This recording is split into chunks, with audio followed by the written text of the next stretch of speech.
Avec l'apocalypse, les souterrains ont perdu leur côté rassurant.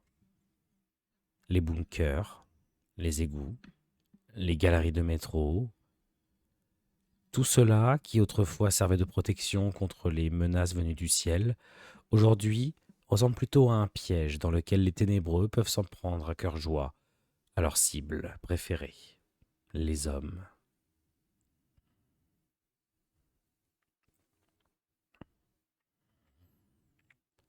Et pourtant, ce soir, c'est bien en dessous du niveau terrestre qu'un groupe de personnes se prépare pour une mission redoutable. En dessous d'Aranco, cette ancienne station de métro a été désaffectée. Des hommes, Scarlett, ont réussi à la déblayer plus ou moins discrètement durant les derniers jours, vous permettant un accès à la cible de ce soir.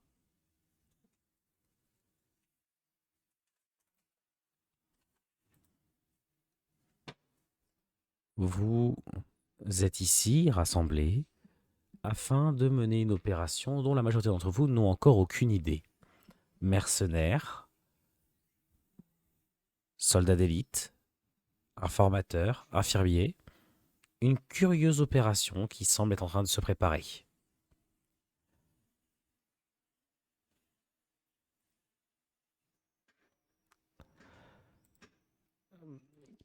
Dis-moi, Scarlett, tu te retrouves à côté de toi, comme je l'ai dit, avec plusieurs mercenaires, des troupiers, qui semblent se partager déjà en deux équipes. Tous sont en train de vérifier leurs équipements, chacun a sa lampe torche, prêt à servir. Vous entendez à l'extérieur le souffle du vent de la tempête. Tu ne les connais pas, et c'est exactement ce que tu voulais. Je pense que tu seras d'accord avec moi là-dessus. Comment est-ce que tu vas leur transmettre les informations pour ce soir? Alors, euh, donc, je dois évidemment présenter la mission avant, pour pas les prendre sur le fait une fois ici. Donc, que je vais faire le speed du coup maintenant. Messieurs, nous sommes ici pour une opération clandestine. Cette opération vise à libérer, on va dire, les habitants de Aranco d'un mal profond qui les ronge depuis longtemps. Nous allons agir aujourd'hui, non pas au nom d'une faction. Nous ne sommes pas là pour le Dôme, pour le courtier ou bien pour le commando Karma. Nous allons agir aujourd'hui sous le nom du mystificateur. Qui est mon surnom dans le Nouvel Éden. Aujourd'hui, ce sera l'heure de pouvoir aider ses habitants. Nous allons attaquer un bâtiment dans lequel se trouvent, d'après mes informations, des expériences assez étranges. Notre objectif sera d'y accéder, de faire s'enfuir les expériences, de récupérer le plus d'informations possible et, si possible, de détruire le lieu afin d'essayer d'honorer la mort et la souffrance de ceux qui ont subi ces horreurs là-bas. Le plan pour aujourd'hui sera tout simplement de passer par le réseau souterrain. Nous aurions pu emprunter la surface, mais cela aurait été plus risqué, probablement plus risqué avec la population, les mouvements de foule, les gardes qui peuvent être devant nous, à gauche, à droite, même en haut. Là au moins, dans ces souterrains, nous savons où est l'ennemi, soit devant, soit derrière. Je ne vais pas vous mentir, on risque d'avoir quelques difficultés lors de cette traversée. Mais ne vous en faites pas, cela a été pris en compte. J'ai établi un plan afin de pouvoir atteindre ce laboratoire et d'autres habitants d'Aranco ont été gracieusement payés afin de nous servir d'éclaireurs. Comme ça, nous pouvons rester relativement cachés et en sécurité. Nous avons du coup ici une belle équipe composée de Oleg et de Cléo, qui seront du coup 2 soldats, ainsi qu'un infirmier et un radio. Tout à fait. Donc l'infirmier, ce sera ce vieil homme ici, une personne que tu connais, qui a déjà servi avec toi dans pas mal de missions. Et le radio, ce sera cet homme ici, et de lui-même uniforme que la plupart des mercenaires, qui sont un tout petit peu plus loin, et qui, quant à eux, constitueront l'équipe de soutien. Puissamment équipés, ils seront prêts à vous évacuer en cas de problème. Et pour finir, avant que mes 2 collègues se présentent, s'ils le souhaitent, nous partons tous ensemble et nous rentrerons tous ensemble. Vous avez compris? On n'abandonnera personne ici. On n'abandonne ni les morts, ni les armes, ni les corps.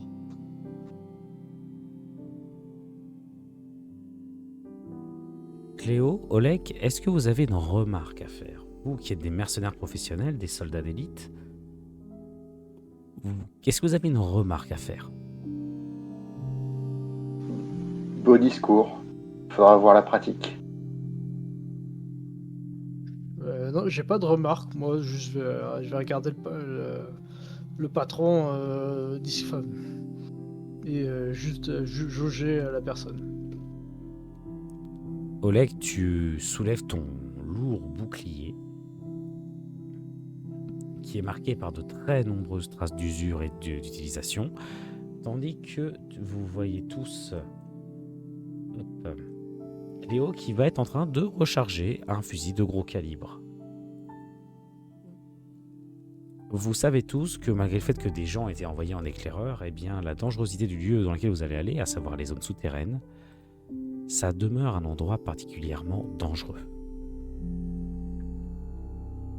une question, ou alors la mission peut-elle être lancée? J'en ai une pratique. Est-ce que tu as allumé la lumière sur la carte?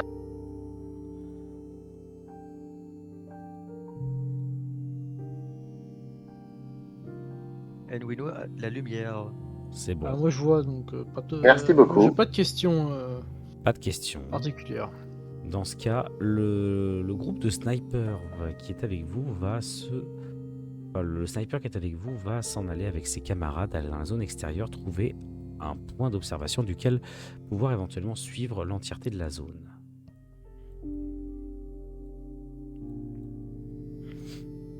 Bien évidemment, je précise une chose, c'est que le radio qui est avec vous ne pourra pas émettre tant que vous serez sous le sol. Ce qui est logique. Faites-vous quelque chose de particulier alors que vous allez entamer votre chemin? Par réflexe, je regarde mon bouclier qui m'a sauvé de pas mal de petits pétrins. Je connais ces entailles par cœur, je connais les érafleurs par cœur. Je pourrais citer chacune de ces faits. Et je me mets au devant, prêt à protéger la troupe. Moi je vais juste regarder mon arme et revérifier l'arme, enfin pas l'armement, le rechargement et tout ce qui pourrait me gêner lors des tirs. De mon côté, je vais vérifier pareil que mon arme, qui est une arme pneumatique, est en bon état. Et avant de partir, je vais prendre une montre à gousset sur laquelle il y a une photo, ou du moins un dessin, de mon père adoptif. Que du coup, je vais embrasser la montre à gousset, je vais faire une petite prière.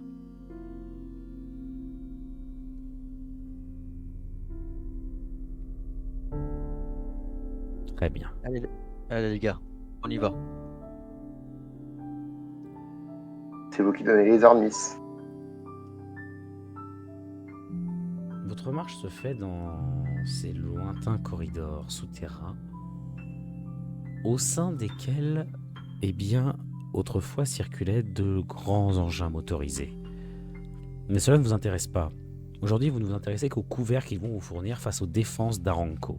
Vous n'êtes peut-être pas dans la zone principale industrielle, néanmoins la zone dans laquelle vous êtes reste particulièrement couverte par un fort réseau routier, ainsi que des surveillances accrues, surtout avec la tempête qui fait encore rage. Le plafond est néanmoins percé à de nombreux endroits, ce qui fait que la luminosité de l'extérieur, teintée de rouge, parvient encore à vous aider à vous éclairer. Vous marchez d'un bon pas. Néanmoins, quel comportement vous adoptez pendant votre marche? Scarlett. De mon côté, je vais être très attentive à tout ce qui peut être attaque surprise. J'essaie de rester au milieu du groupe et en même temps aussi de surveiller les mercenaires pour au cas où ils n'aient pas loupé quelque chose ou qu'ils ne font pas une bêtise par inadvertance. Pour l'instant, tu es rassuré, les mercenaires ont un comportement de professionnels, ils avancent rapidement mais avec une maîtrise du terrain, et ce qui te permet d'être à peu près confiante quant à leurs compétences. Cléo. Moi je vais avancer à pas feutrer quand même, assez discret.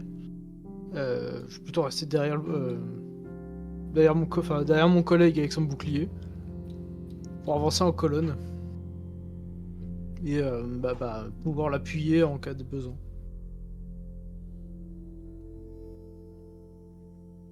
Très bien. Le radio reçoit juste un cliquetis sur son... Juste avant... Pardon, vas-y Olek, réponds et puis ensuite je dirai. Oh. Moi, je suis focus avec mon équipement. Je peux pas trop jouer la carte de la discrétion, mais je fais au mieux. En première ligne, le cadran qui donc m'est désigné, j'essaie de rien louper, de balayer droite, gauche, au bas, pour éviter toute mauvaise surprise. Vous entendez un cliquetis qui provient de la radio, donc de cet homme juste ici. Ce cliquetis, c'est le signal du fait que l'autre équipe vient de positionner un peu plus loin un système audio en accord avec ton plan, Scarlett. Ils ont suivi les consignes et ton système de secours est à présent à peu près positionné. À la condition, bien entendu, qu'il y en ait besoin pour attirer les Évidemment. créatures hors de votre chemin. Si jamais créature il doit y avoir. Pour la marche à suivre, je propose qu'on fasse une formation en triangle, où du coup, il y aurait les 2 soldats et moi-même au niveau des coins, et le medic et le radio au milieu, vu que ce sont les moins aptes à combattre. Alors, le radio reste un soldat professionnel au même titre que les 2 autres. Hein. Ok, ça marche. Il est équipé autant aussi bien qu'eux, il est tout à fait apte à se défendre. Ok, Je ne t'aurais pas mis un civil non armé dans cette opération. pas de souci.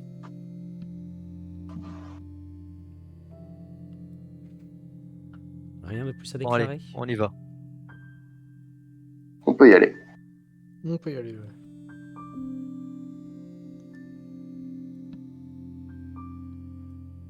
Un peu plus loin, vous allez avoir le garde à bouclier qui va juste lever le bras, car c'est le premier à distinguer une énorme silhouette de l'autre côté du pilier.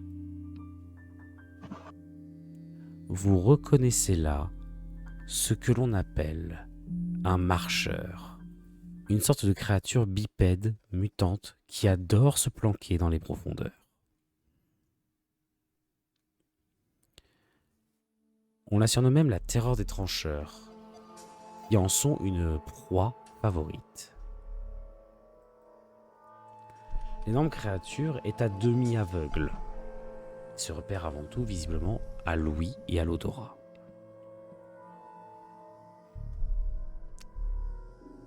Heureusement pour vous, ils sont avant tout solitaires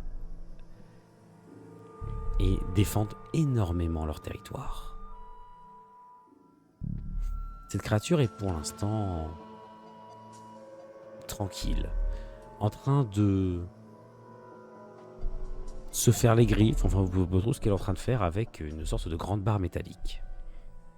Et vous n'avez pas forcément envie de le savoir. Qu'est-ce que vous faites ? Alors, une petite question. Hop. Est-ce que par ici, c'est une ouverture vers autre part? Non. La route que tu dois prendre, en tout cas d'après le plan que tu as réussi à tracer, nécessite de passer Devant la créature. par ici. Ok. Mm. Ce qu'on pourrait faire, on pourrait peut-être, si on n'est pas pressé, attendre que la créature pourrait aller autre part. Là, c'est le radio qui va te faire remarquer que vous êtes timé. Ok. Là, vous pouvez attendre. Mais si jamais on n'attend pas, la réflexion qu'il va te faire, c'est que plus vous allez attendre, vous avez de la marge. Mais moins vous en aurez, en cas de problème. Ok. Les gardes et l'équipe de snipers ne pourra pas rester éternellement planqués. On rappelle Alors, également ce qu'il y a qu'on des peut patrouilles, et surtout on est durant la tempête. Les ténébreux sont sortis. Après, ce qu'on peut faire, si nous restons dans l'ombre ici et qu'on attire la bébête au niveau de la zone éclairée en lançant un Alors, caillou. juste excuse-moi, Sol, est-ce que tu peux te mute Oui. s'il te plaît quand tu ne parles pas? Je ne parlais pas, mais oui, vas-y. Justement, mais on entend ton son. On entend des sons parasites venant de toi, s'il te plaît. Merci. Donc vas-y, tu proposais donc de te dissimuler Alors. dans cette zone-là. Si on se met ici dans l'obscurité, on se prépare à tirer, on attire la créature à ce niveau-là, qui sera du coup dans la luminosité, pour derrière après la fusiller. Après, est-ce que ce genre de créature est connu pour être très résistante ou non? Elle n'a pas forcément une carapace très grande, ce qui fait qu'elle subit de plein fouet l'impact des balles. Le problème est qu'elle bouge très vite et frappe très fort. Et que oui, Ah, vous ne pourrez pas forcément la tuer en une seule fois, à moins alors, de parfaitement vous gérer. ce qu'on peut sinon faire, vu on a des cordes, on fait une corde à peu près comme cela. Comme ça, quand la créature va vouloir courir, elle va se prendre les pieds dans la corde, lui faisant perdre son avantage de la vitesse,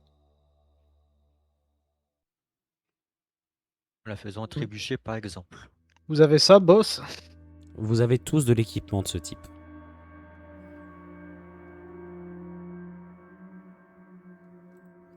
Si ça Alors, convient à tout le monde, je préviens que plus vous timez, plus moi je suis en train de lancer des jets de dés avec effet rigolo. ok. Ah, alors messieurs, Moi... Bon, bah, de toute façon, je suis ce que tu dis. Je vais juste reculer un peu pour m'appliquer au tir. Pas pour pas me mettre à genoux, mais commencer à viser en me disant elle va arriver par là, quoi. Le radio vous demande si le fait d'ouvrir le feu en écho dans les souterrains ne va pas alerter les gardes d'Aranco. après y aller au corps à corps, ça va être compliqué ou pas? Sur ce genre de créature. Tu sais que y aller au corps à corps n'est pas forcément une bonne idée. La créature aura forcément l'avantage contre toi.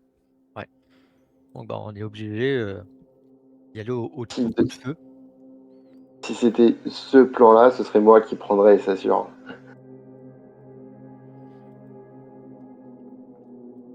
Donc, si vous ne voyez pas d'objection, je propose de faire un piège avec la corde à ce niveau-là.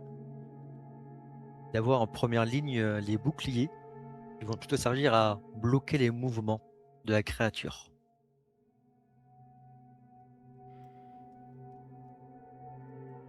Très bien. Alors, qui va poser la corde?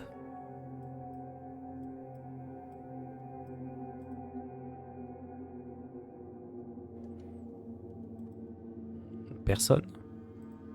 Je sens que ça va pas être moi. Je vais rester plus prêt à réagir au cas où. Au moindre faux pas, ça va tomber sur nous. Alors je me sens prêt à réagir pour épauler celui ou celle qui tendra la corde. L'infirmier, je le Cléo, préviens, refuse catégoriquement. Il n'est pas là pour ça. Cléo, Cléo va le faire? Ouais, justement, j'allais me proposer. Est-ce que- parfait. Cléo, Euh, je vais te ouais. demander de le faire avec une certaine dose de discrétion, tu t'en doutes bien. Oui, bien Cléo, je sûr. vais te demander de le faire avec agilité, discrétion et bricolage. Et comme comme vous avez choisi le meilleur personnage, tu as un D20 plus 7. Oh, Ok. Vous avez de la chance, vous D20. avez choisi le bon personnage pour ça. Ok. D20 plus 7, c'est parti. Aïe. C'est quoi ce ouf. jeu de dés? Tu... En fait, tu es assez lent parce que ton professionnalisme et peut-être également une bonne dose de paranoïa fait que tu te déplaces avec une extrême lenteur de peur de faire le moindre bruit qui pourrait attirer le regard du marcheur. Qu'est-ce que vous faites les autres pour l'instant? Est-ce que vous voulez le faire accélérer? Est-ce que vous... On se prépare. On peut se préparer déjà à prendre des positions correctes pour faire feu, je pense.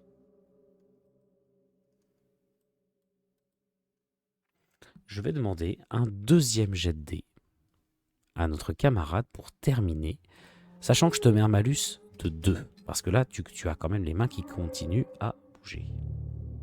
Ok, donc plus 7, plus 5. Plus 5, s'il te plaît. Ok, c'est parti. Oh, ça va. Oh, parfait. Tu maîtrises parfaitement ton piège qui est désormais posé.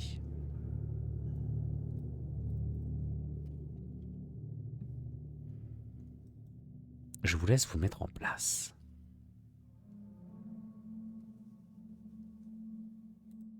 Je propose les deux boucliers à l'avant et après le reste derrière. Je crois qu'en bouclier, il n'y a que moi. Il n'y avait pas la Il y radio a un seul également? bouclier. Alors, vous m'excuserez du manque d'immersion, mais cela nous permettra de bien voir la corde.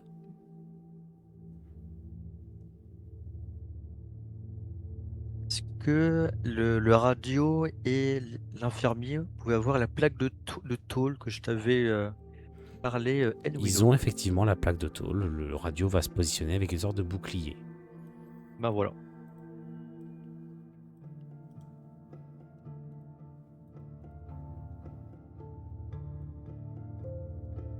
Et après, il va falloir lancer un objet. Très bien. Donc, trouver un gravat, je te fais pas faire jet de dés pour. Par Ouais. contre, qui le lancera? Alors, qui est le meilleur au jet de pierre? À moi, chef. Eh bien, vas-y. Alors, Oleg, je vais te demander un test d'arme de jet plus agilité, donc ça sera uniquement un D20 plus 2. Quand je disais pas moi, c'est pas moi. Ah ouais. Eh bah, tu vas le pas faire toi. quand même. Ah, Eh bah, tu vas j'ai le faire compris, quand même moi. parce que là, le quiproquo arrive. On t'a visiblement demandé de le faire. Désolé. Ah ben voilà. Le jet de dés est passe. parfaitement maîtrisé et un simple clong va retentir en écho. Et là, la créature se met à lâcher de violents reniflements, ses griffes perçantes crissant contre le métal, et elle avance avec une lenteur qui laisse supposer la masse de ses muscles.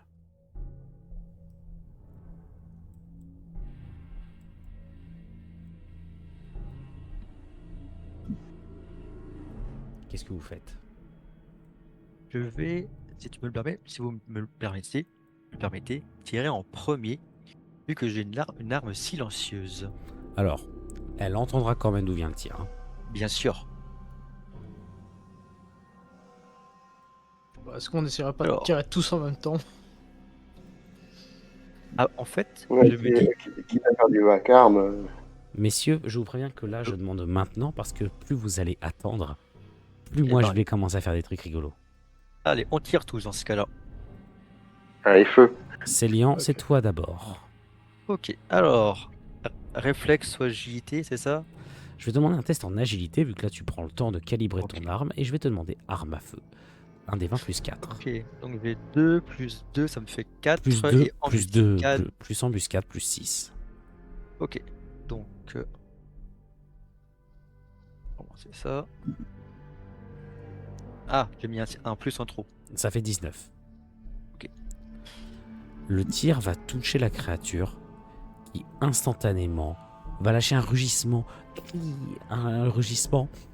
extrêmement aigu qui semble complètement détonné avec sa taille. Et elle se tourne vers vous, ouvrant une gueule démesurée rapport à la taille de sa tête et commençant directement à avancer. Ouais, je tire aussi.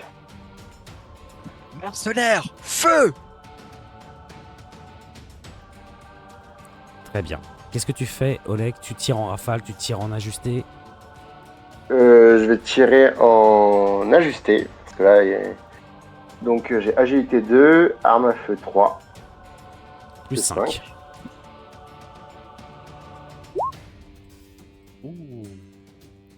C'est très bien. Néanmoins, tu t'aperçois que ça ne ralentit absolument pas la créature.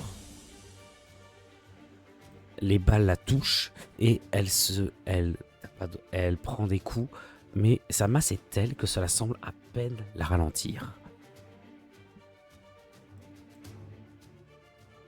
Qu'est-ce que tu fais de ton côté, Cléo? Je vais aussi ouvrir le feu, mais en rafale. Très bien. Tu tires combien de balles en plus? Je vais tirer 3 balles de plus. Donc tu vas tirer 4 balles en tout. Ouais. Tu vas te prendre un moins 6. Mais par contre, tu feras 4 damage. Tu feras 5 damage. Tu feras 5 damage avec ta balle. Moins 6. Ah bah, Donc je prends j'avais. agilité plus C'est arme à un feu. des 20. Tu tires en 1 des 20 pur. 13. Non, c'était en Non. 1 des 20 pur. Donc ça fait 8. Je crois 8. Et tes balles vont complètement rater leur cible. Le radio, lui aussi, va tirer.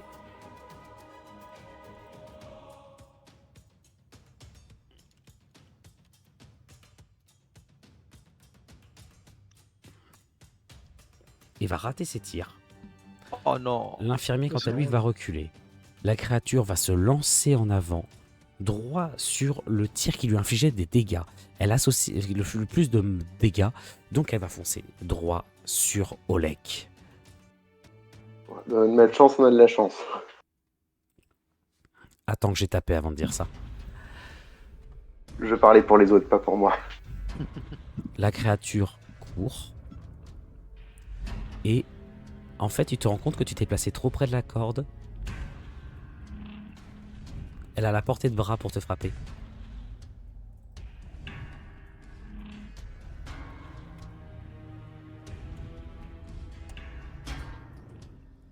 Oh, plus 8.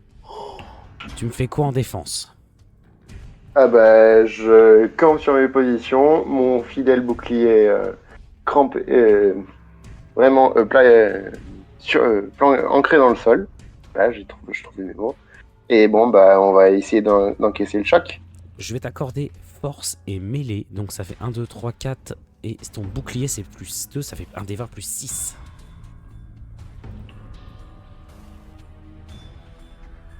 Aïe. Aïe, comme tu dis. Oh non. Le coup est monstrueux. Et la seconde après, vous vous rendez compte d'une chose. Olek a perdu sa tête. Waouh, la vache. Ah ouais. Ah. Oh, Oh la vache. waouh.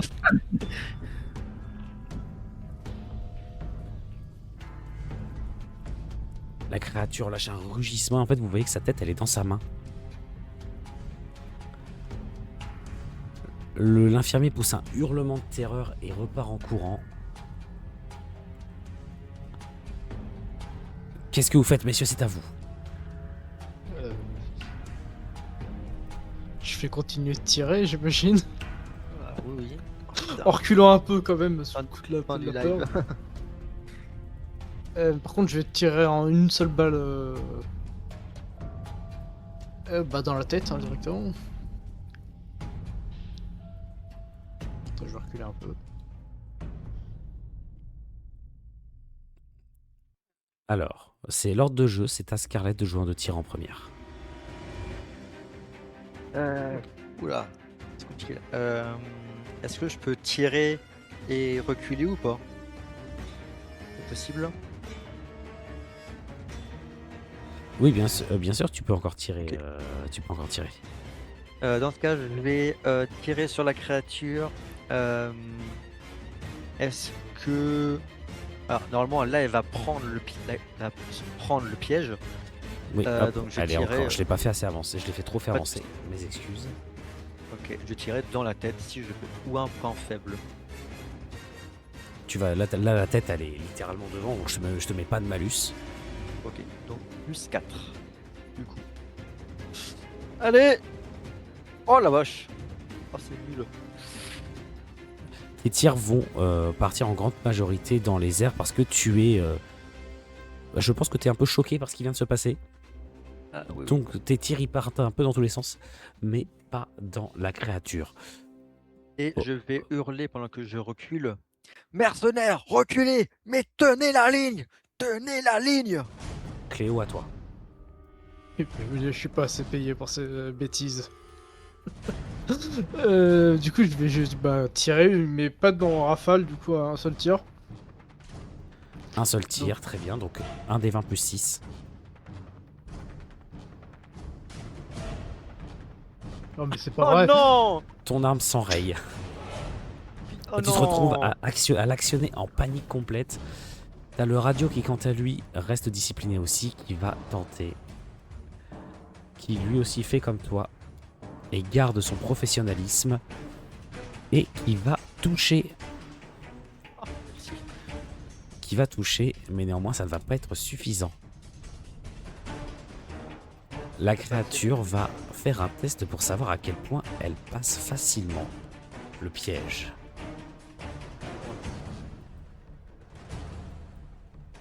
et en voyant en fait qu'elle arrache à moitié la corde, elle trébuche un peu. Elle va devoir refaire un jet de dés pour charger. Avec malus.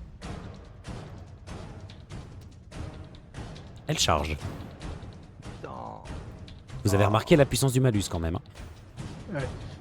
Oh la vache. Et elle va charger. Vous avez tous tiré. Je vais lancer un des 6. 1, 2, ce sera sur Cléo. 3, 4 sur le radio. 5, 6 sur Scarlett. Oh non. C'est le radio qui prend. Elle se lance, la créature se lance en hurlant vers lui. Heureusement pour lui, elle n'est pas, vu qu'elle est blessée, enfin vu qu'elle est déjà blessée, 2 qu'elle est à moitié déséquilibrée, que sa charge, elle est complètement, sa charge, elle est un peu brinque-ballante. Elle va tenter de frapper en léger.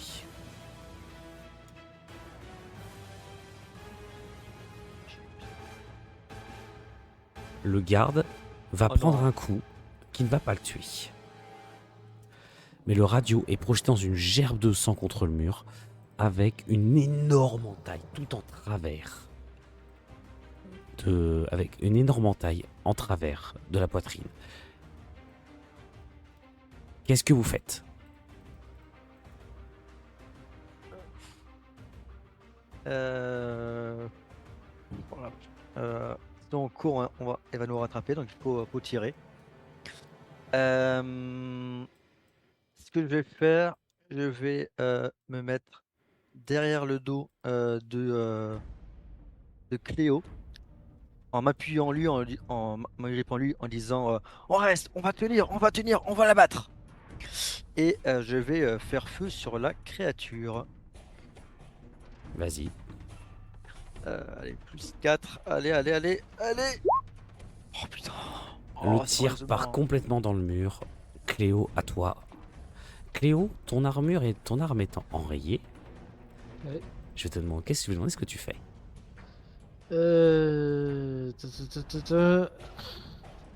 Est-ce que je peux reculer encore légèrement et réparer mon arme en même temps? Je vais te demander un test de bricolage en 4ème vitesse, donc c'est un test d'intelligence et de bricolage. Test plus 3. Plus 3. 18. Ton arme revient opérationnelle, tu arrives à éjecter la douille. Je t'autorise à tirer en extrême urgence. Mais Ouais. dans ce cas, je diviserai ton bonus par 2, un des 20 plus 3. Un des 20 plus 3, donc je relance le dé. 10. La touche est bien là. Et la créature titube. Elle se tourne vers toi. Elle rugit. Et va tenter un coup très large pour t'attraper.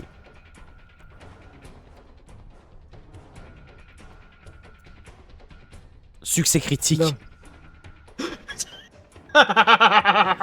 Non, mais c'est pas vrai. Pourquoi je le sentais venir là? Alors, la créature va Oh. lancer un énorme coup de griffe. Tu me fais une défense. Ok. Un dé, défense. Ça va être un des 20. Plus 3 avec réflexe. Plus 3. Ouais, ça va être ça. Est-ce que je peux ajouter survie ou pas? Oui. Ou perception? Oui, là, tu tentes le tout pour le tout. Ouais, plus 5 du coup. Vas-y. 16.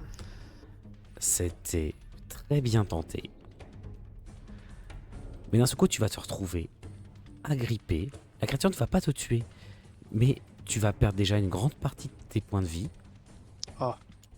Et tu te retrouves coincé dans les griffes de la créature en route vers sa gueule. Tu te retrouves en sang, tailladé. Elle te secoue dans tous les sens. Elle te déchiquette.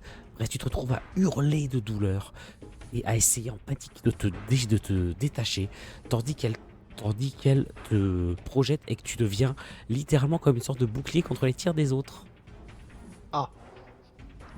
Les autres, qu'est-ce que vous faites? Sûr. Scarlett, qu'est-ce que tu fais?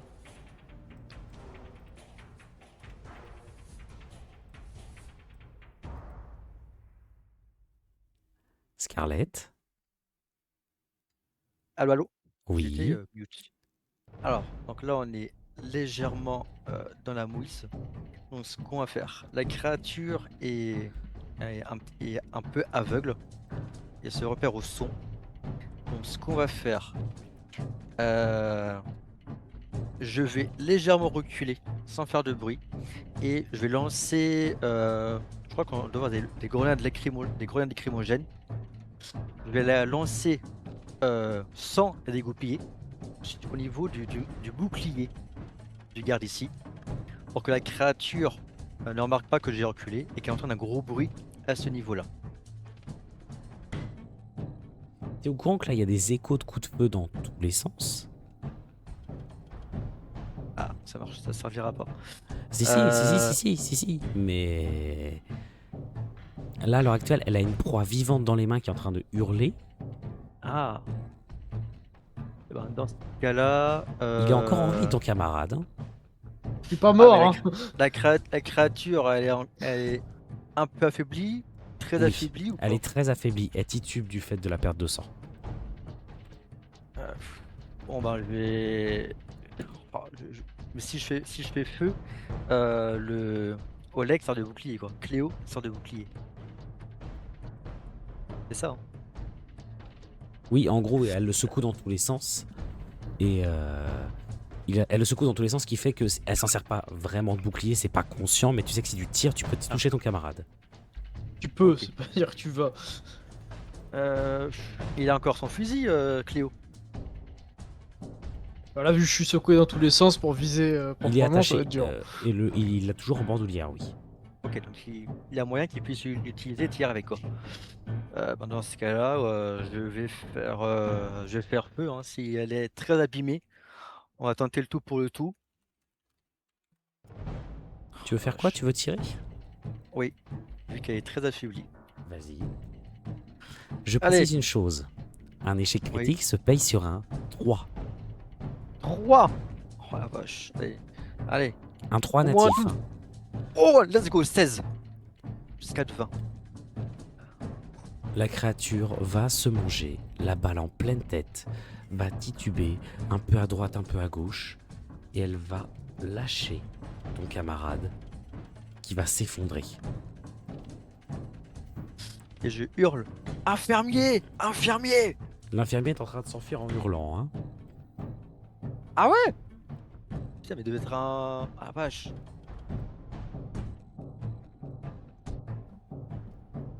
Là, le combat est fini. Il quitte. Non mais alors Ok, depuis tout à l'heure j'ai été insinué qu'il s'enfuit en hurlant. Hein. Depuis que vous avez perdu un gars qui s'est fait arracher la tête. Ok. C'est un infirmier, c'est pas un soldat. Ah ouais. Le radio, quant à lui, est en train de se redresser petit à petit et il va tenter un tir alors qu'il est à moitié allongé par terre.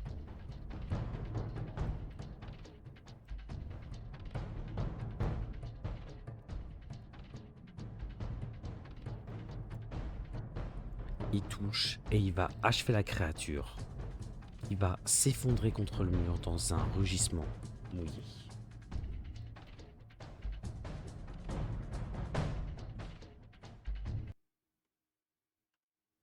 Qu'est-ce que vous faites?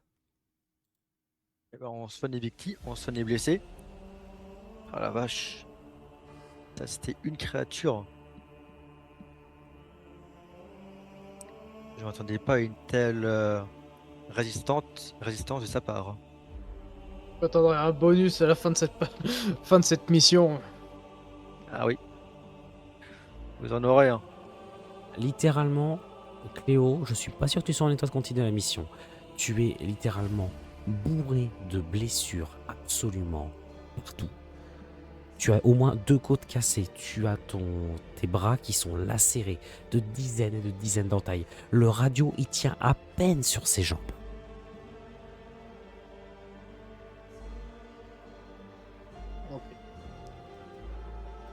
Je vais ouais. quand même les accompagner, mine de rien, je vais pas mourir ici. Hein. C'est là que je vais poser la question à Scarlett. Est-ce que tu veux maintenir la mission, sachant que si vous avancez, tu as 2 soldats qui ne sont pas en état de continuer? Est-ce qu'on a fait que 10% du chemin dans les réseaux ou on a fait la moitié? Vous avez fait le plus gros.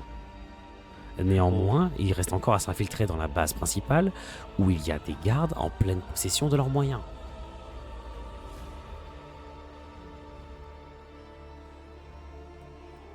Euh, je serais bien tenté de continuer après. J'ai toujours mon plan de secours pour avec les bêtes. Ça pourrait fonctionner, cela, je pense. Euh,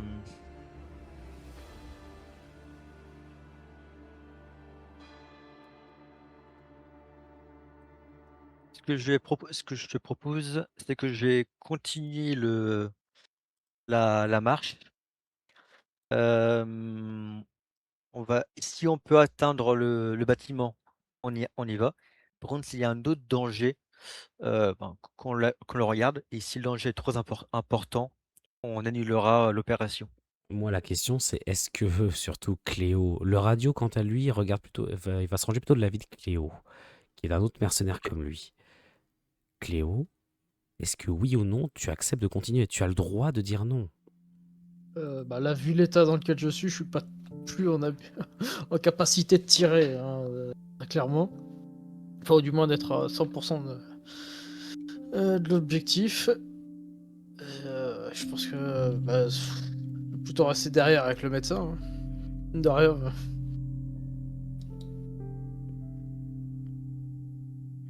Parce que là, je le sens plus du tout. Si ça, c'était que la première, vu ce qui nous attend, on a plus de chances d'y rester que de rester en vie.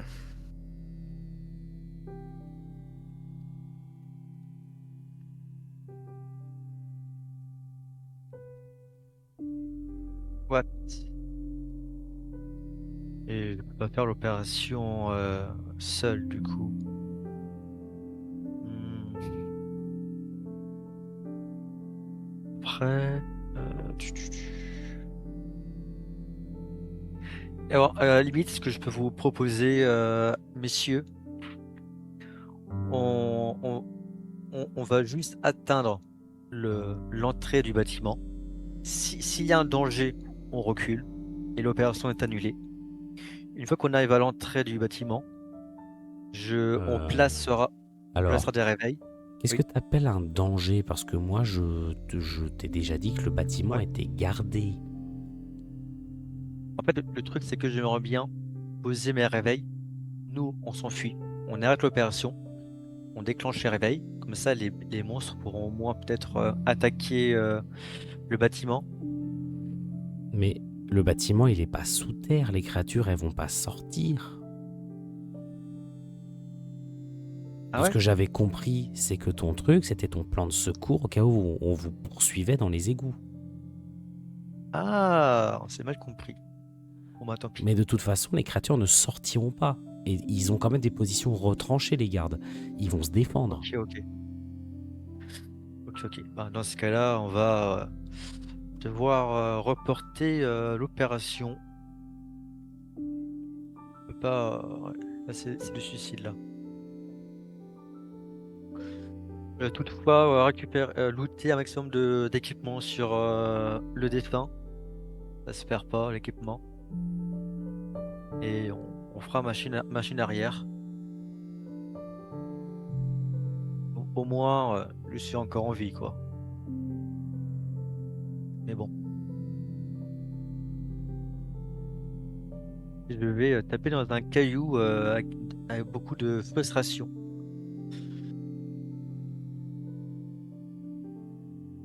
Et là, peut-être que tu te rappelleras que juste avant le combat, je t'ai dit qu'un dispositif de diversion audio avait été mis en marche, avait été placé.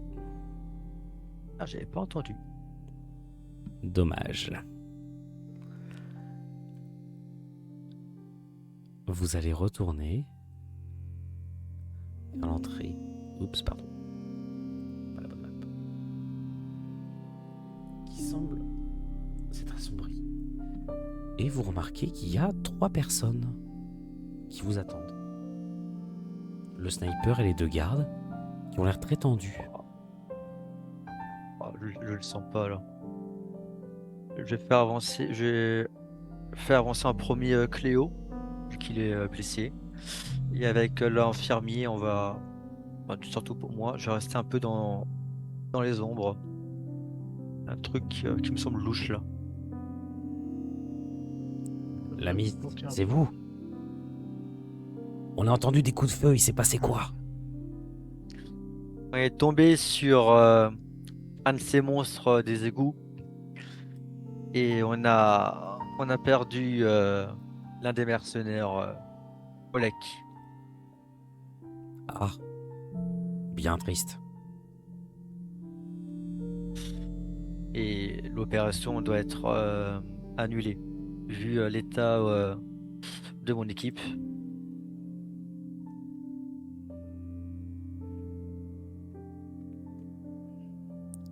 Les gars en face de vous se regardent les uns les autres. Qu'est-ce que vous faites? Est-ce que vous voulez faire quelque chose?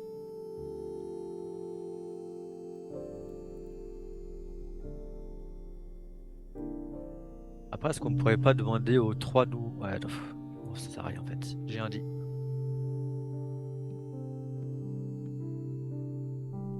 Est-ce que je peux tenter un jet de perception pour voir s'ils font quelque chose de bizarre?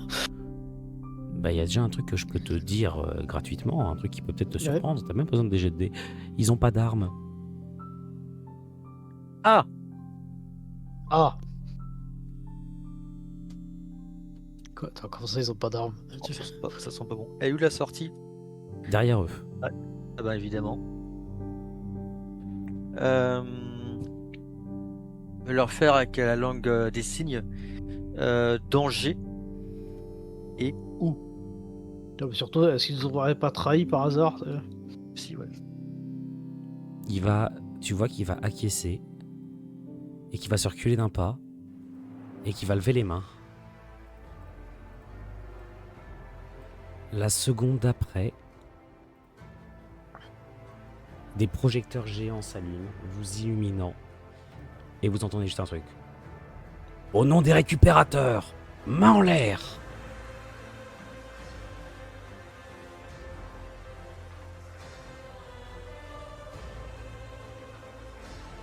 Et des soldats se précipitent hors des ombres, braquant leurs armes dans votre direction, en groupe. D'autres sortent même du couvert de l'obscurité. Les trois hommes devant vous lèvent les mains sur la tête, s'agenouillent, tremblants. Au nom d'Adeline, commandante des récupératrices, vous êtes placés tous en état d'arrestation. Levez les mains. Maintenant.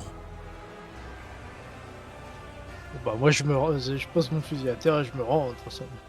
J'étais pas payé pour ça. Adeline,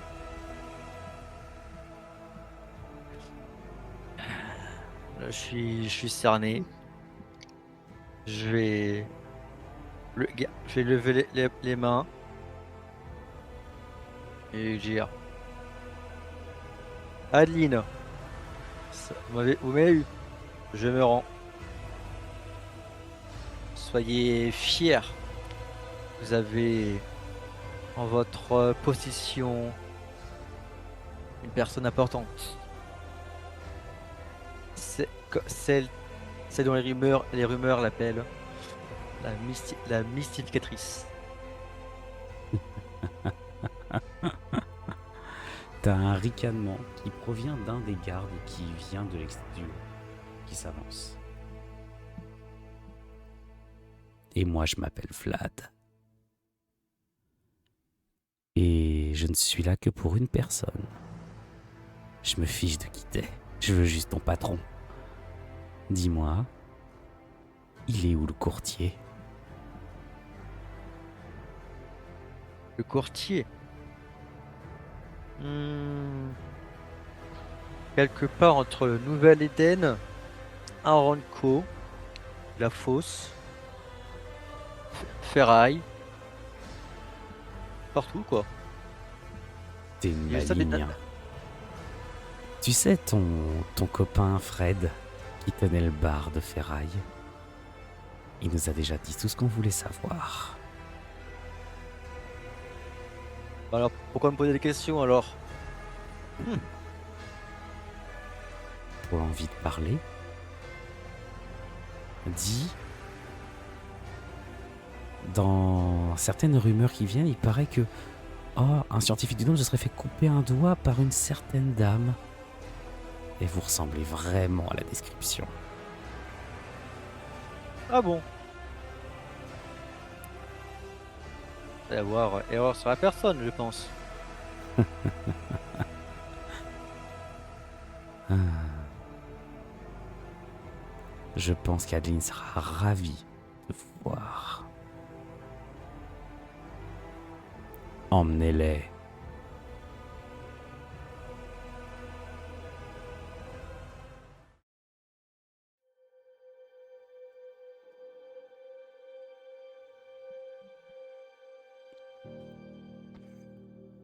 La tempête fait rage depuis maintenant des semaines. Bien des gens sont déjà tombés et bien d'autres ne tarderont pas à les rejoindre. Ils sont nombreux à tenter de survivre au sein même de l'obscurité, à s'aventurer munis de leurs minces éclairages dans les vents embrumés. Et en ce jour, ils sont tout un groupe, puissamment équipés, attendant en plein cœur d'un ancien héliport, près de machines d'un temps passé.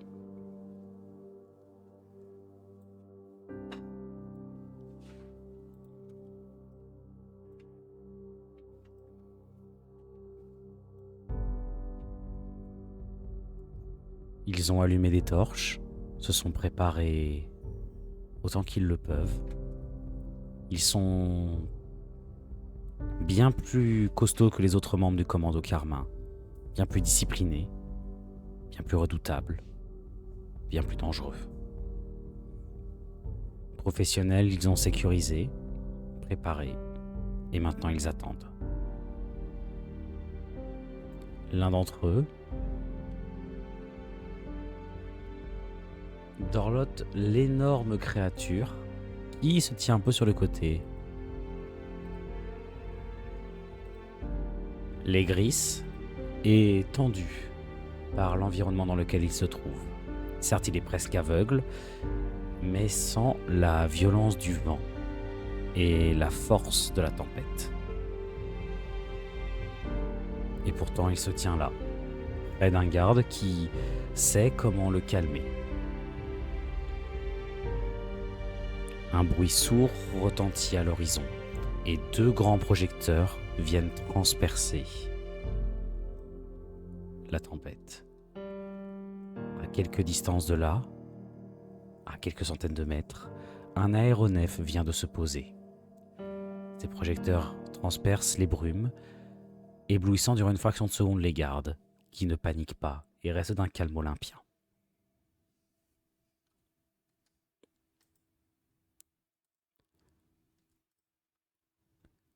Quelques secondes plus tard, ils voient déjà des silhouettes qui passent devant les projecteurs.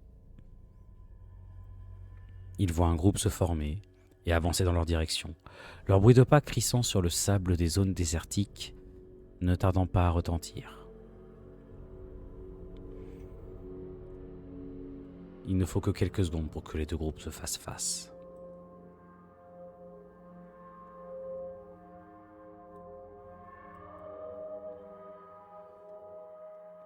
Les gardes du dôme entourent leur commandeur. Commandeur qui commence réellement à avoir l'habitude de ces trajets en dehors du dôme de lumière. Ed, tu es ici pour rencontrer le commando Carmin. Une négociation qui a certes énormément attendu et, comme tu peux le voir, qui se déroule en zone entièrement neutre. Tu n'es pas à la forteresse de fer. Vos 2 camps ont échangé des otages, se sont préparés à cette rencontre. Tu es censé rencontrer à la fois un certain Amaru, mais aussi le chef du commando Carmin.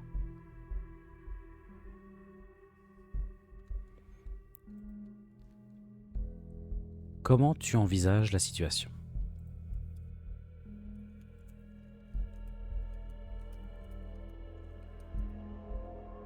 Je suis un peu agacé actuellement. Il y a énormément de choses qui sont en train de se produire. Et cette réunion, autant elle a son importance, autant ce n'est pas ça qui me préoccupe le plus l'esprit. Sans compter que cette histoire d'otage ne m'a vraiment pas plu.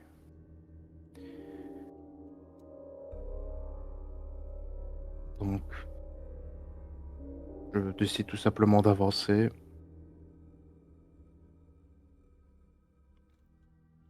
Je vais tout simplement rentrer sur du bâtiment parce que je suis La de toute porte du évidence. bâtiment va s'ouvrir juste au moment où tu vas commencer à t'avancer. Et tu sens tous les gardes en face du commando Carmin qui vont se raidir d'un coup. Pas pour une vigilance accrue, mais plutôt pour montrer leur respect au géant qui vient d'apparaître. Il est colossal. Plus de 2 mètres de haut, dans une armure intégralement rouge.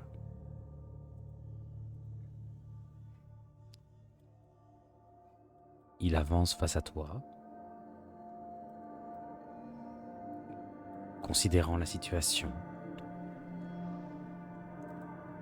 Et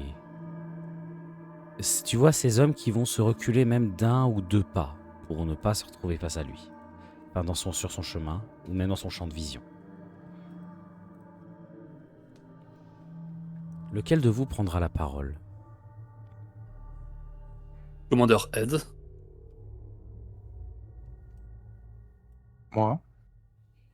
Vous êtes? Je m'appelle Amaru.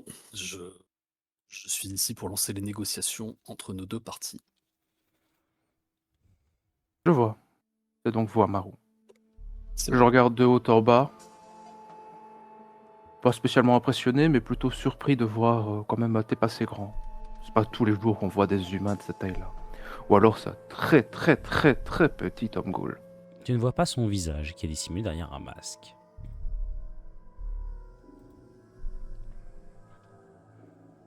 Je suppose que les négociations vont se faire à l'intérieur. Pas besoin. Je pense que nous sommes mieux à l'extérieur. Nous avons une petite escorte.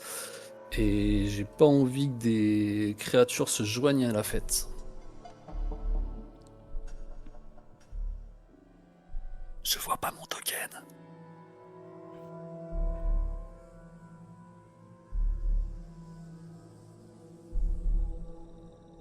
Je vois mon token. On dit que dans ce genre d'entrevue diplomatique, il est convenu de débuter par un échange de présents. Aussi, j'ai pensé qu'il serait délicat de vous apporter quelque chose qui peut-être vous manque déjà. Je fais signe à un de mes hommes d'apporter la civière. Tu vois, Mélie, 2 des gardes poussés sur un brancard, un homme que tu reconnais comme un soldat du Doom.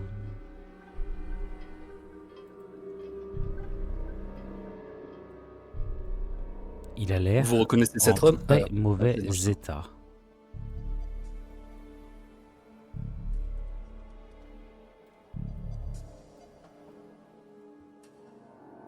Véli, tu vas le reconnaître comme étant le commandant Aetius, censé avoir été envoyé en otage, enfin laissé en otage à la fosse. Je présume que vous savez qui est cet homme. Effectivement. Que fait-il ici?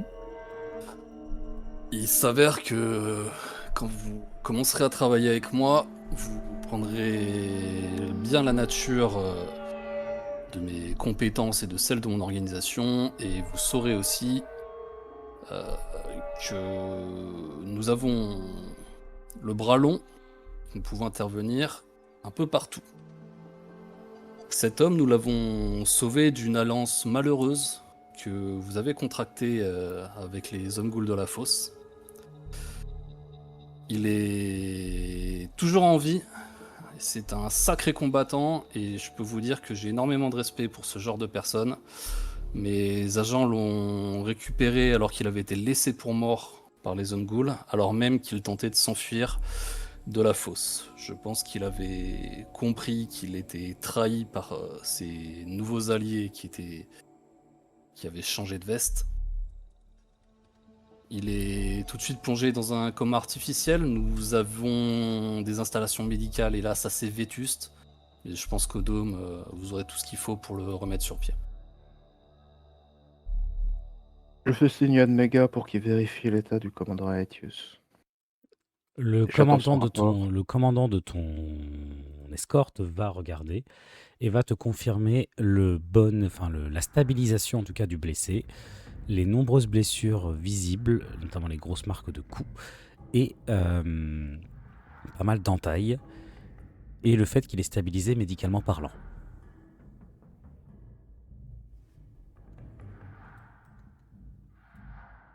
Mais il est totalement inconscient.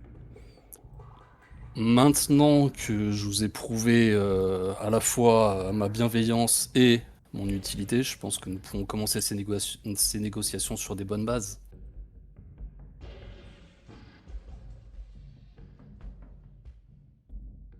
Mon regard se porte sur Aetius. Beaucoup de pensées se mettent dans mon esprit actuellement.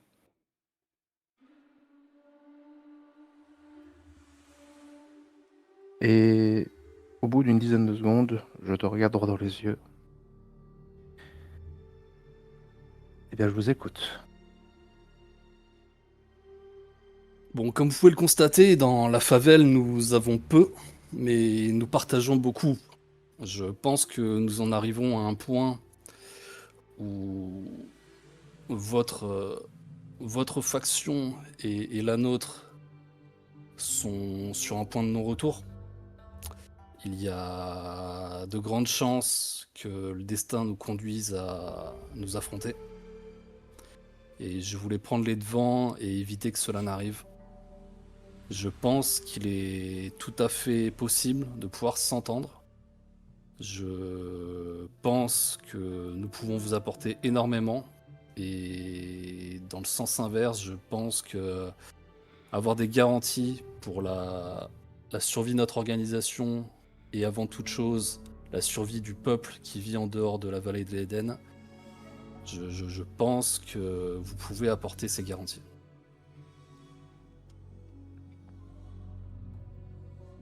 Effectivement, ce n'est pas impossible. Même si ça Oui, demandera un effort de tout le monde. Oh, j'en suis conscient. Je sais que nous partons de très loin. Voyez-vous, je sais que vous avez un gouverneur pour la région de l'Éden. Je sais aussi, j'ai observé vos mouvements, et notamment en direction de l'épave. Je sais aussi que vous vous intéressez énormément à ce qui se passe désormais au-delà de la porte de l'Éden. Et je propose ma candidature au poste de gouverneur des régions extérieures de l'Éden. Une sacrée candidature, là. Ouf, je sais aussi que le gouverneur des provinces intérieures de l'Éden a fait énormément de chemin. Il n'est pas parti de grand-chose. Je pense avoir toutes les compétences pour assurer ce poste. Je pense aussi que vu les dernières responsabilités qu'il a prises, notamment dans cette alliance avec la Fosse, je pense que je peux faire bien mieux pour vous sortir de cette impasse notamment. Je vois, vous avez des exemples en tête. Eh ben, je sais que vous avez des complications avec nos amis et nos voisins de l'épave, prêts à quitter cette région, et ce qui pourrait créer un terrible déséquilibre dans les semaines à venir. Je sais aussi que les ressources viennent à manquer un peu partout dans l'Éden, alors que nous-mêmes sommes des survivants. Nous avons autour de nous de grands esprits, des gens qui ont traversé le désert, les étendues sauvages, des gens qui, avec des idées parfois peu conventionnelles, peuvent mettre en place tout un tas d'actions qui permettraient à terme de faire survivre un maximum de population, malgré toutes les crises qu'on peut avoir. Je sais aussi que ce fameux fanatique qui nous vient de l'épave est prêt à lancer une révolution sur mes terres, dans mon bidonville. Et je pense que si cette révolution est lancée, ça créerait énormément de troubles à vos portes. Et je pense qu'il est dans l'intérêt de tous que la sécurité règne sur ces terres. Il est sûr que la sécurité est quelque chose de très important. Nuno, j'ai une petite question. Oui. Est-ce que Sebra, il est déjà parti ou il est toujours là actuellement? Parce que beaucoup de choses se sont passées. Et ça Les informations que tu as de l'épave est que le départ est imminent. D'accord.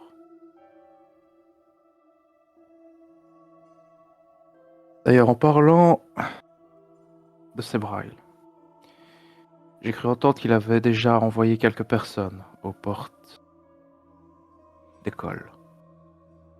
Exactement, il cherche à créer des insurrections dans le bidonville. Êtes-vous dans la capacité de remettre la situation dans le droit chemin, dans l'ordre? Commandeur Ed, qu'on soit bien d'accord. Je viens ici négocier pour l'intérêt du peuple de la favela. Et éventuellement également de la forteresse. Si vous me demandez d'épurer la favelle de tous ces fanatiques, vous me demandez tout simplement de m'en prendre à mon peuple. C'est pas ce que j'ai en tête. Ce n'est pas ce que je demandais non plus. Très bien, dans ce cas-là, on est d'accord. Voyez-vous, je me sens obligé de vous faire la remarque que j'ai pris contact déjà avec un officier des récupérateurs, en la personne d'Adeline, que ça fait déjà quelques semaines, avant même la tempête rouge, que je cherchais à avoir un contact. Ça fait aussi quelques semaines que je me rends compte des agissements de ce prédicateur au sein de mes rues. Si vous aviez réagi avant, j'aurais crucifié quelques hommes, une vingtaine aurait suffi, on n'aurait plus jamais entendu parler de ce prédicateur dans le bidonville. Aujourd'hui, il a peut-être 200, 300, 400 personnes qui le suivent. J'aime l'efficacité, voyez-vous, et je pense que le temps que vous nous avez fait perdre avant de venir négocier aujourd'hui, c'est du temps qui, hélas, on ne pourra jamais rattraper.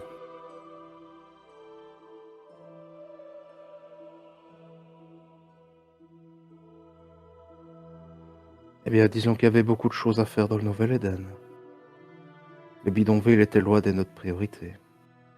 Ouf, c'est quelque chose qui va devoir changer, hélas. Enfin, hélas pour vous, pas pour ses habitants. Eh bien, actuellement, le bidonville est également encore loin d'être une priorité. Il y a beaucoup de choses actuellement très importantes à faire, et bien plus importantes que dans les dernières semaines. Mais je n'en parlerai pas plus actuellement. Êtes-vous capable de calmer ces fanatiques, calmer ceux qui sont actuellement aux portes du col et résoudre cette situation même temporairement?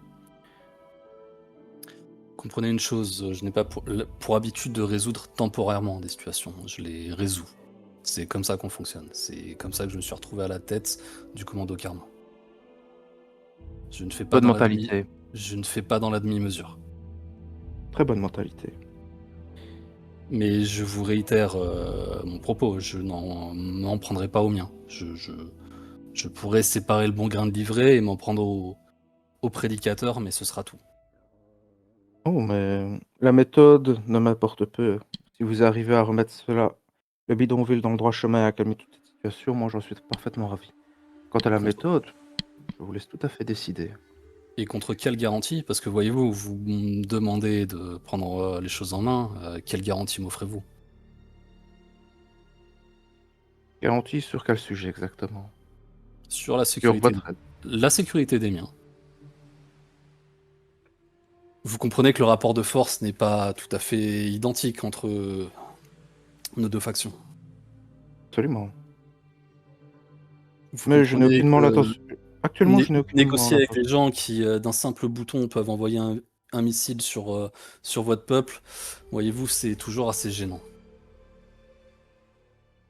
Effectivement, si j'étais prompt à utiliser de manière aussi arbitraire ce genre d'arme, nous ne serions pas en train de discuter, le bidonville serait déjà fait à 100. Et vous vous priveriez ainsi d'un potentiel énorme. Tout à fait.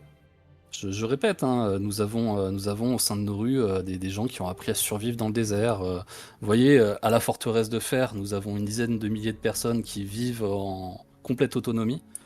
Nous avons des ressources, des plantes, nous avons une mycologue particulièrement talentueuse qui nous permet de créer un fungus qui nourrit à la fois nos populations et permet de brûler dans les générateurs et nous faire une énergie quasiment infinie. Il y a énormément de choses qui se passent et beaucoup de gens qui discutent. Vous voyez, je pense que vous vous intéressez énormément à cette épave, hein. J'ai vu votre déploiement de force récent. Des épaves comme celle-là, de cette taille, ou plus souvent un peu plus petite, il y en a des dizaines et des dizaines dans le désert. Et les gens que vous menacez de réduire à néant dans le bidonville, il y en a qui savent où les trouver.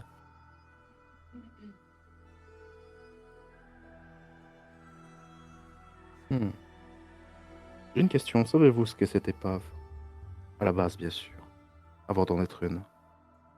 Oh, je me renseigne énormément sur l'Ancien Monde, voyez-vous, je le trouve assez intéressant. J'aime beaucoup les histoires des conquérants et des guerres qui ont eu lieu avant même que le monde ne court à sa ruine tel qu'il est aujourd'hui. Ces épaves, voyez-vous, c'était d'anciens aéronefs comme les vôtres, mais qui faisaient la taille parfois de villes entières. Et je sais que dedans, des ressources et de la technologie sont bien souvent à portée de main, sans même que ceux qui les habitent sont au courant de vivre sur une telle pile de trésors. Je vois, vous avez au moins la compréhension de base sur ce qu'est sont ces épaves. Euh...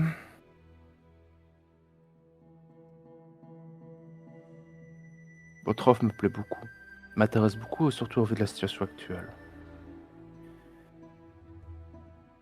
Par contre, il y a une chose que je n'ai pas du tout appréciée actuellement. Même si je comprends la certaine logique qui vous a poussé à faire cette demande, je n'ai pas apprécié qu'on remette en doute ma parole. Votre demande d'otage. J'ai bien compris que c'était parce que vous vouliez avoir une garantie derrière. Que lors de cette réunion, vous ne vouliez pas que ça déroule en bas de sang et que le Nouvel-Éden ne perde pas de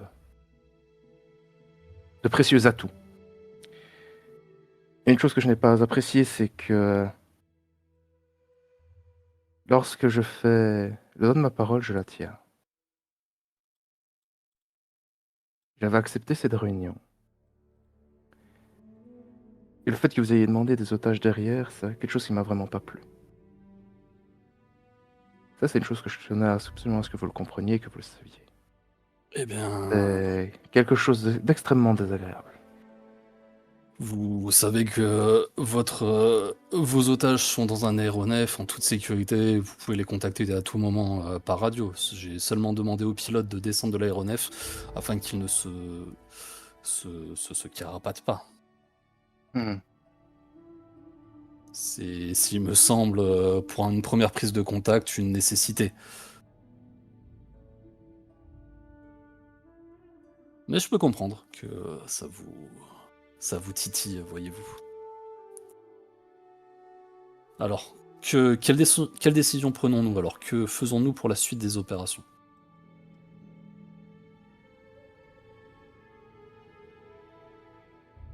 J'accepte une collaboration en nos factions.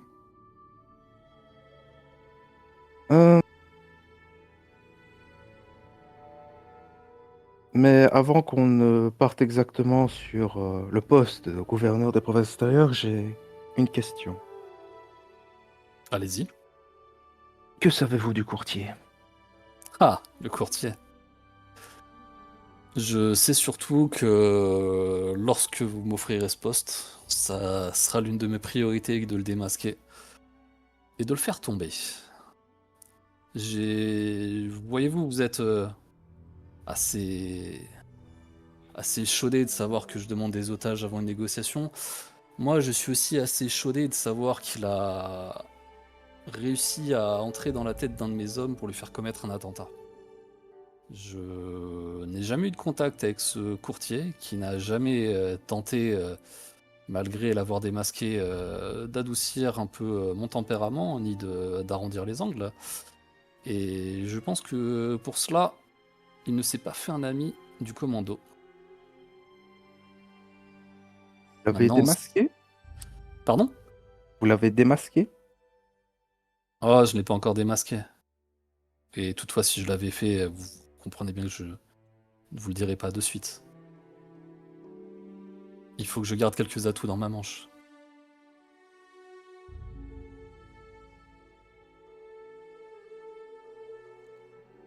Véli, qu'est-ce que Je tu vous pose cette- décides? Après ça, je vais finir la conversation avec le courtier. Voyez-vous, la raison pour laquelle je vous pose cette question, c'est une chose étrange. Il y a quelques semaines, un peu avant la tempête, au moment justement, Jacob, le gouverneur des provinces intérieures, comme vous aimez dire, est allé discuter avec les hommes Gauls de la fosse et qu'il en est revenu.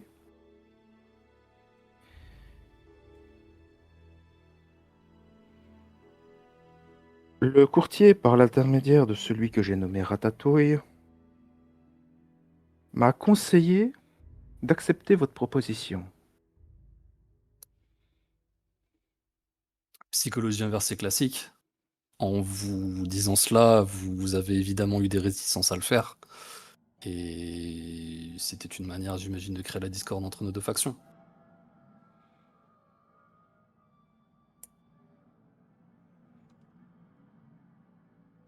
Je pense qu'il a l'habitude de fonctionner comme ça.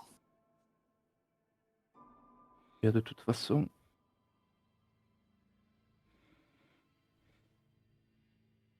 le courtier commence à être une véritable menace. Ah oui, une chose, vu qu'on parlait de Jacob. Juste, si vous me permettez de rester sur cette histoire de courtier. Voyez-vous les hommes qui sont à ma droite et à ma gauche? Ce sont les élus du commando. Ce sont ma phalange. Ces hommes ont l'habitude de régler tous les problèmes du bidonville. HRP, tu vois que certains sont un peu en train de ricaner, ils ont des rectus assez mauvais. Quand un chef de gang, un simple lieutenant ou n'importe quel autre ganger décide de la jouer solo, ces hommes débarquent et s'en occupent. Ils ont l'habitude de pousser les interrogatoires dans la limite du possible, d'enquêter patiemment, et si je leur fais tant confiance, c'est qu'ils sont d'une efficacité sans faille. Je pense que certains d'entre eux, collaborant avec vos services de sécurité, pourraient créer des résultats tout à fait inattendus. J'en prends bonne note. En parlant de Jacob, je me rappelle qu'il m'avait parlé d'un petit sujet. Si vous voulez intégrer le Nouvel Eden, une chose sur laquelle il a été très intransigeant, c'est votre manie à mettre comment puis-je dire, des petites démonstrations à l'entrée de la forteresse de fer, notamment avec des histoires de fumigènes dans les bouches. Ah, C'est une chose qu'il aimerait que ça n'apparaisse plus. et pourtant ça marche du tonnerre, ça effraie à la fois les ténébreux et ceux qui pourraient nous nuire. Les ténébreux, bien sûr, sont terrifiés par des cadavres. Oh, surtout par le fumigène rouge.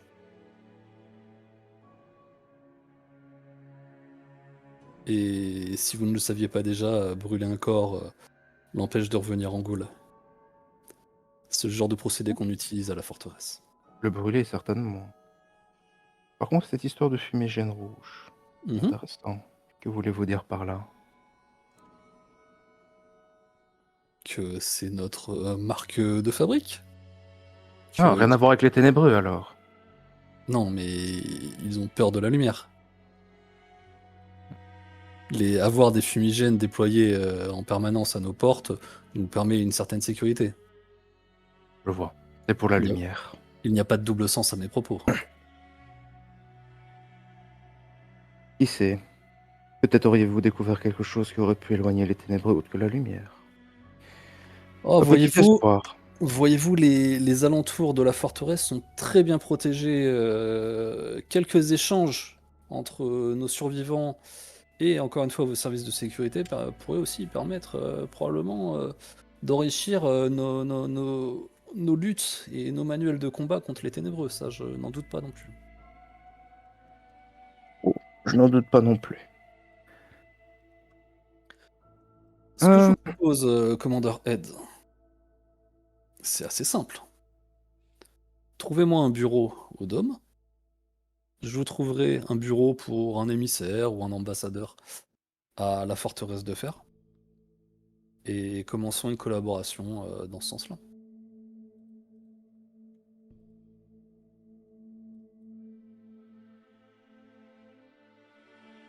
Qu'est-ce que tu décides, Véli?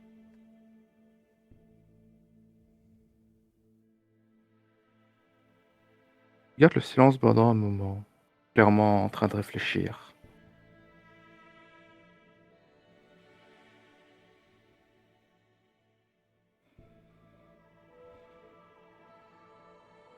Pendant que tu réfléchis, tu vois que mon personnage commence un peu à s'impatienter. Tu sens bien que c'est un vernis de politesse qu'il essaie de présenter, mais Tout comme Que tu les sens discussions- les gardes trépigner un peu. ouais, les discussions de plus de 5 minutes avec lui, tu sens bien que ça commence à poser problème. Au moment où je te vois commencer un peu à trépigner,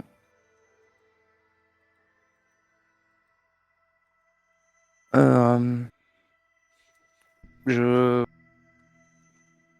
je sors de mes pensées et je vais accepter. Par contre, je vous préviens, Jacob aura des choses à discuter avec vous. Notamment au niveau de certaines de vos méthodes. Comme je l'avais dit avec Adeline, je suis bien conscient que des choses vont changer.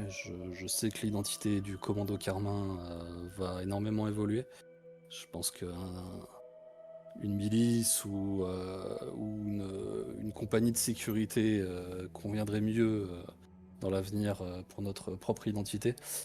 Je veux aussi que vous compreniez bien et que Jacob comprenne aussi que si nous avons transformé notre petite bande de joyeux compagnons en commando Carmin, en gang, comme vous pouvez l'appeler, c'est qu'il n'existe que très peu d'ascenseur social dans la favela. Voyez-vous, il n'existe pas d'académie de leadership, il n'existe pas de grande école pour devenir chef du bidonville. Et c'est par nécessité que nous avons fait loi. Aussi, comprenez aussi que le changement qu'il y aura dans les semaines à venir, nous l'attendons. Non seulement nous l'anticipions, mais nous l'attendons de tous nos souhaits. Bien. J'espère que cette collaboration aboutira sur quelque chose de vrai, de positif. Très bien. Et qui sait, peut-être vraiment une véritable fusion. J'espère que ce ne sera pas juste une nécessité liée à la tempête. Je vais passer le mot, ou même depuis, non, plus HRP, plus logiquement, ce sera à toi de le faire. Donnez à votre pilote l'ordre de faire quitter les otages la forteresse. Je vais rentrer avec mes hommes également, et idéalement, je pense que vous pourriez m'envoyer un transport, un aéronef personnel. Vous en avez quelques-uns, je pense que vous pouvez en sacrifier un pour mes besoins. et nous installerons des locaux pour un ambassadeur, contrôleur ou le poste que vous voulez créer au sein de la forteresse pour en prendre possession.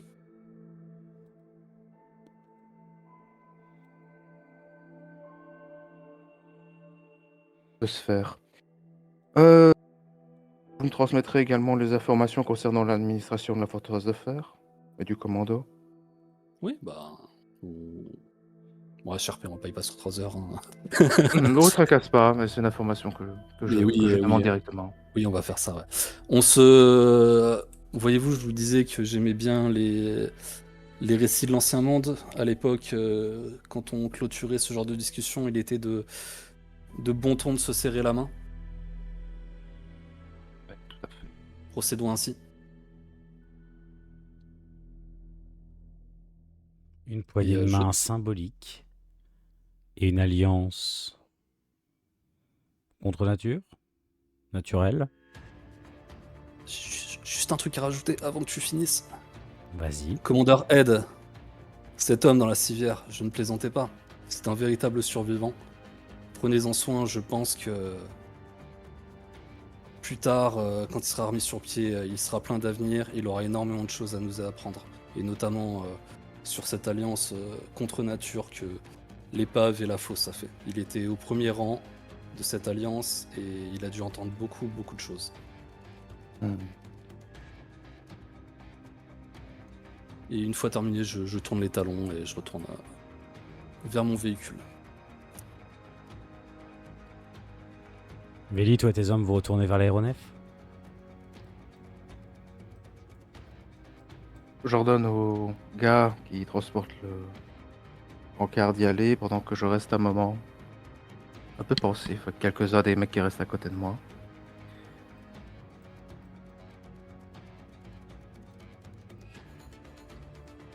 Et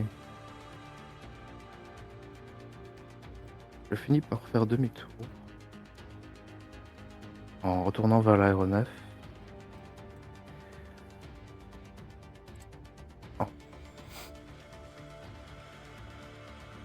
On soit me demander si ce très cher Sébrail n'aurait pas autre chose en tête que juste partir avec son oasis.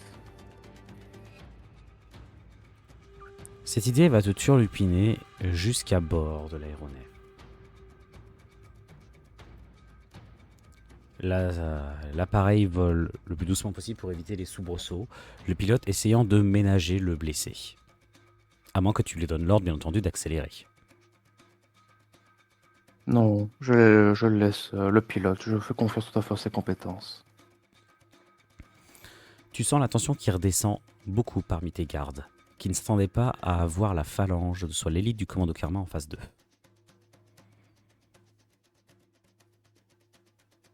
Ils parlent assez peu entre eux. Ils restent assez évasifs, très calmes. Comment tu te sens, toi?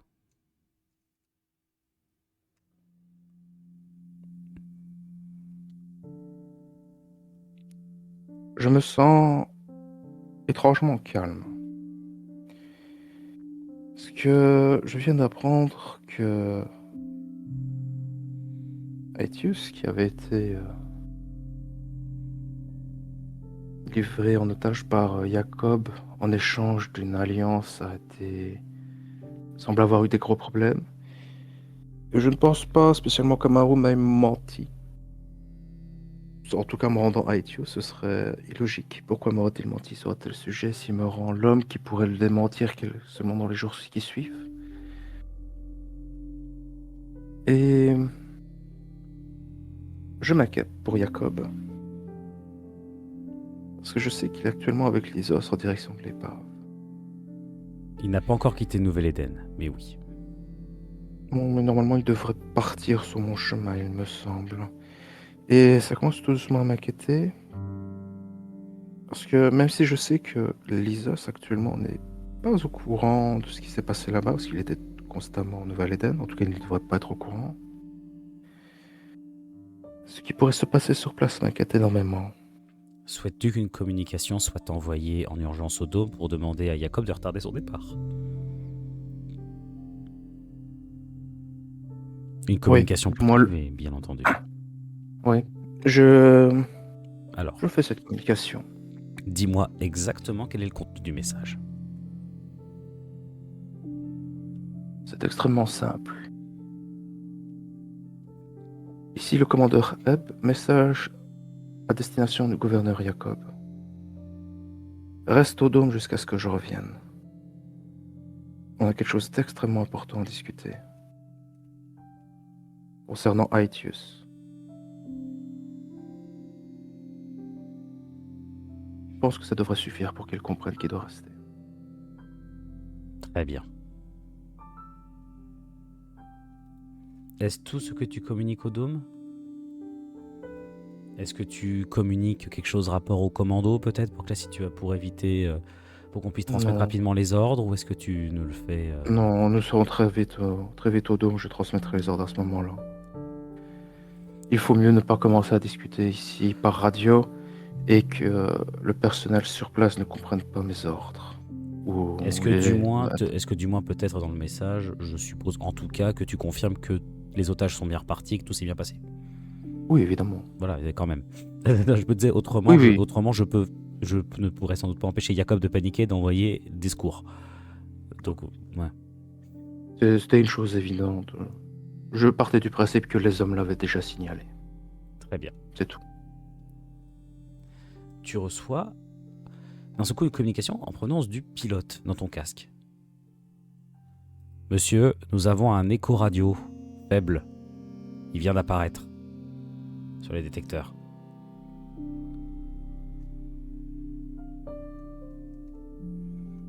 Origine de l'écho? J'arrive pas à savoir. Je ne sais pas si c'est un signal à un autre appareil, je ne sais pas ce que c'est. Mais la puissance du signal grandit. Nos transpondeurs, coupez la lumière et posez-vous. Monsieur, Restez discret. Enfin, posez-vous. Mettez-vous à la surface du sol. je descends en rase-motte, monsieur? Oui. Bien, mais vous savez que je vais devoir franchir les montagnes. On est où là exactement, Nuino? Vous êtes toujours à l'extérieur du Nouvel-Éden. Et le signal est en direction du Nouvel-Éden. Tu sais pas, c'est un signal radio. Continuez à vous rapprocher tout doucement. Et si ce signal continue à se renforcer, dites-le moi. Tu laisses 1 minute passer, 2 minutes, et le signal augmente encore en intensité. Monsieur, les instruments de bord tentent de détecter ce qui se passe. Mais avec la tempête, je n'arrive pas à savoir si on est suivi, si Préparez-vous au appareil nous combat. suit. C'est l'aéronef que le courtier nous a volé. Préparez les armements et préparez-vous à l'abattre. Tu entends le pilote qui acquiesce. Monsieur, un combat dans ces conditions météorologiques. Avec vous et les hommes à bord. On est alourdi. Si c'est un aéronef et qu'il est en bonne position et qu'il est suffisamment léger, il manœuvrera beaucoup plus facilement que nous.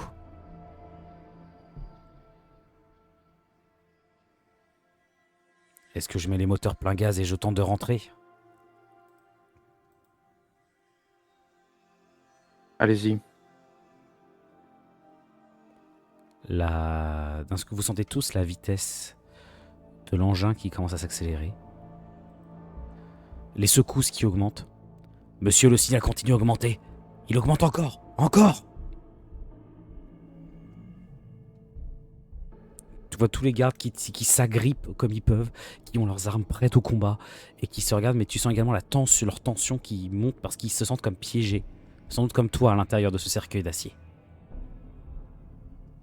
Mettez-vous au niveau du sol. Tout le monde descend. Vous allez l'affronter et la battre vous-même et on vous essaiera de vous soutenir du sol. Essayez de rester plus ou moins vers nous. Messieurs, prenez tout l'armement que vous avez anti-aéronef si on a. Et préparez-vous à abattre celui qui est prêt. Ça va Ah, on a secouer. fait mieux. Monsieur, je vous rappelle qu'on est en haute altitude. Tenez-vous bien, ça va énormément secouer. Préparez-vous à l'atterrissage. Tenez-vous, soldat. Je me tiens moi-même. L'engin commence à descendre, baissons de plus en plus. Et là, d'un seul coup, vous entendez vous-même, au travers de la porte qui mène au cockpit, les bips de l'alarme. Le détecteur qui ne cesse de s'affoler, et ça augmente encore en intensité.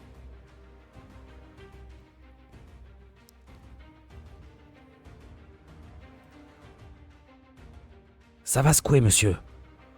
Monsieur, j'ai toujours aucun visuel, je vois rien. Les détecteurs sont complètement HS. La tempête augmente. Qu'est-ce que je fais? Je continue? Continuez. Ah bon?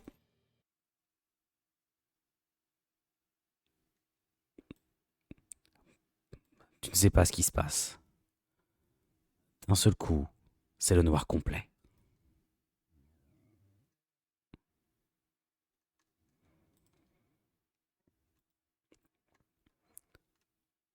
Quand tu te réveilles, tu as mal. Tu as chaud. Et tu es coincé.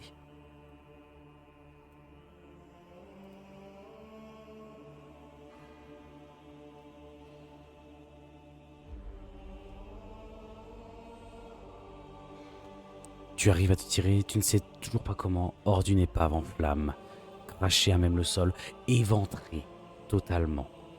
Les corps de tes hommes, gisant carbonisés dans leur siège ou éjectés en morceaux dans l'espace du sol désertique.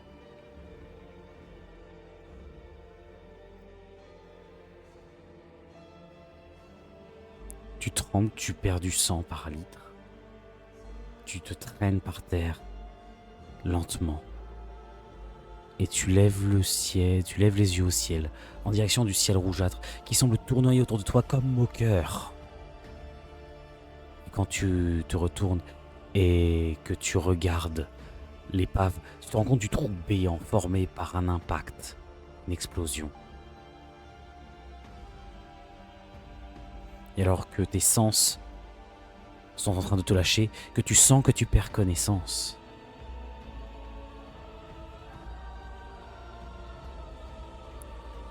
tu regardes autour de toi une dernière fois et peut-être que tu te dis dans ta dernière limpe de conscience que cette fois tu es vraiment en pleine apocalypse.